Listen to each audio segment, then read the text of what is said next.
A life is not important except in the impact it has on other lives. I'm not concerned with your liking or disliking me. All I ask is that you respect me as a human being.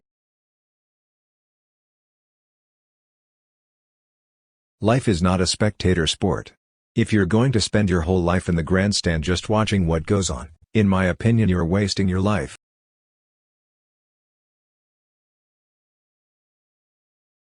The most luxurious possession, the richest treasure anybody has, is his personal dignity. This ain't fun. But you watch me, I'll get it done. There's not an American in this country free until every one of us is free. The right of every American to first-class citizenship is the most important issue of our time.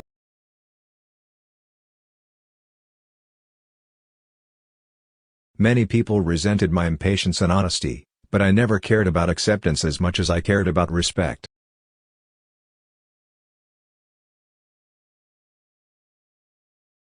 Baseball is like a poker game. Nobody wants to quit when he's losing, nobody wants you to quit when you're ahead. I cannot salute the flag, I know that I am a black man in a white world. In 1972, in 1947, at my birth in 1919, I know that I never had it made.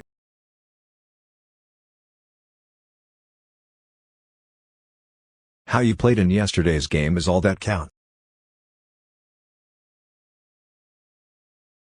Blacks have had to learn to protect themselves by being cynical but not cynical enough to slam the door on potential opportunities.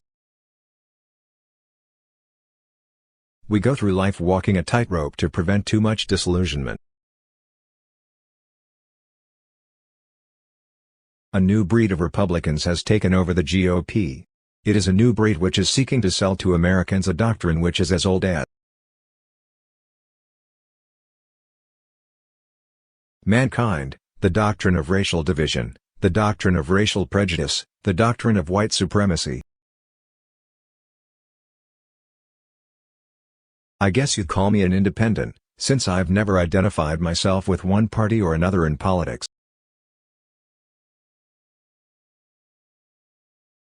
I always decide my vote by taking as careful a look as I can at the actual candidates and issues themselves, no matter what the party label. I want everybody to understand that I am an American Negro first before I am a member of any political party.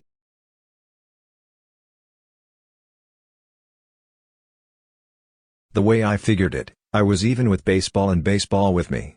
The game had done much for me, and I had done much for it. After 2 years at UCLA, I decided to leave. I was convinced that no amount of education would help a black man get a job.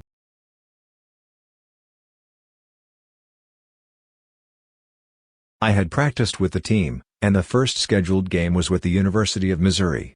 They made it quite clear to the Army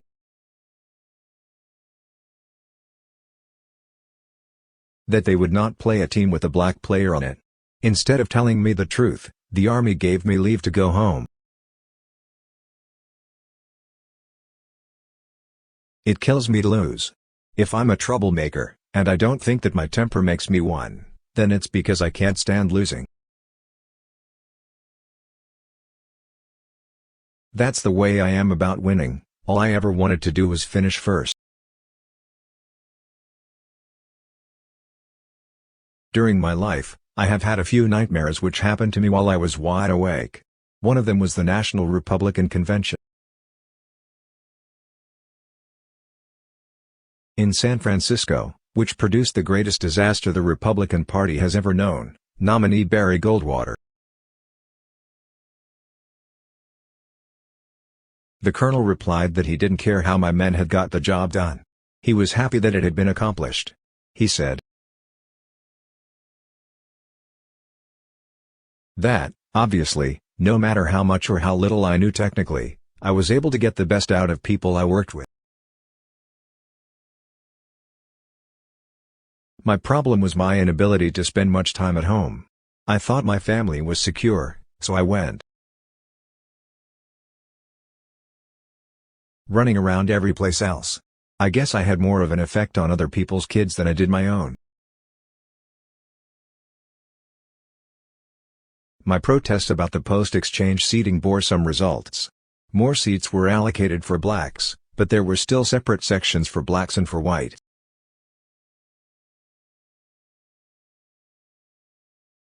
At least I had made my men realize that something could be accomplished by speaking out, and I hoped they would be less resigned to unjust conditions.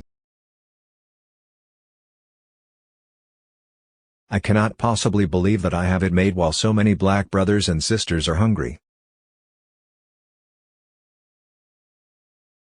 Inadequately housed, insufficiently clothed, denied their dignity as they live in slums or barely exist on welfare.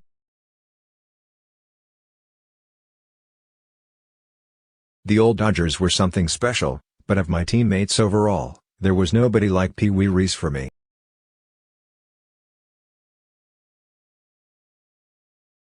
Pop flies, in a sense, are just a diversion for a second baseman. Grounders are his stock trade. I felt unhappy and trapped. If I left baseball, where could I go? What could I do to earn enough money to help my mother and to marry Rachel? The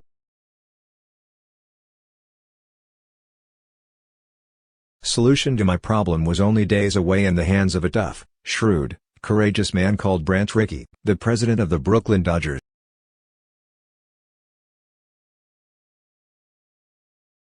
When I am playing baseball, I give it all that I have on the ball field. When the ball game is over, I certainly don't take it home. My little girl who is sitting out there wouldn't know the difference between a third strike and a foul ball. We don't talk about baseball at home. I have always been grateful to Colonel Longley. He proved to me that when people in authority take a stand, good can come out of it. Today, Negroes play on every big league club and in every minor league. With millions of other Negroes in other walks of life, we are willing to stand up and be counted for what we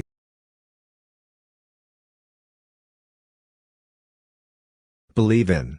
In baseball or out, we are no longer willing to wait until Judgment Day for equality. We want it here on earth as well as in heaven. I had no future with the Dodgers, because I was too closely identified with Branch Rickey. After the club was taken over by Walter O'Malley, you couldn't even mention Mr. Rickey's name in front of him. I considered Mr. Rickey the greatest human being I had ever known. It would make everything I worked for meaningless if baseball is integrated but political parties were segregated. In all my years of baseball, I have always expected to be traded. I never liked the idea.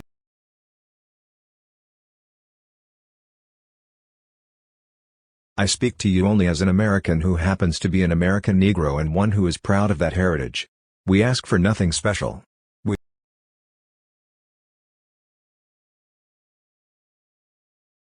ask only that we be permitted to compete on an even basis, and if we are not worthy, then the competition shall, per se, eliminate us.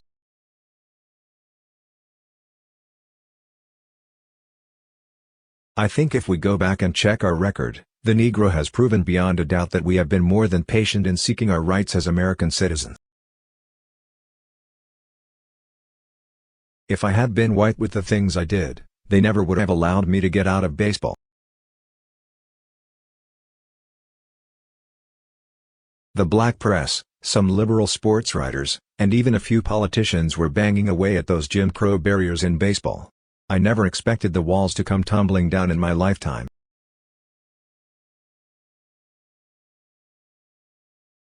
Above anything else, I hate to lose. In my opinion, baseball is as big a business as anything there is. It has to be a business, the way it is conducted. When I look back at what I had to go through in black baseball, I can only marvel at the many black players who stuck it out for years in the Jim Crow leagues because they had nowhere else to go.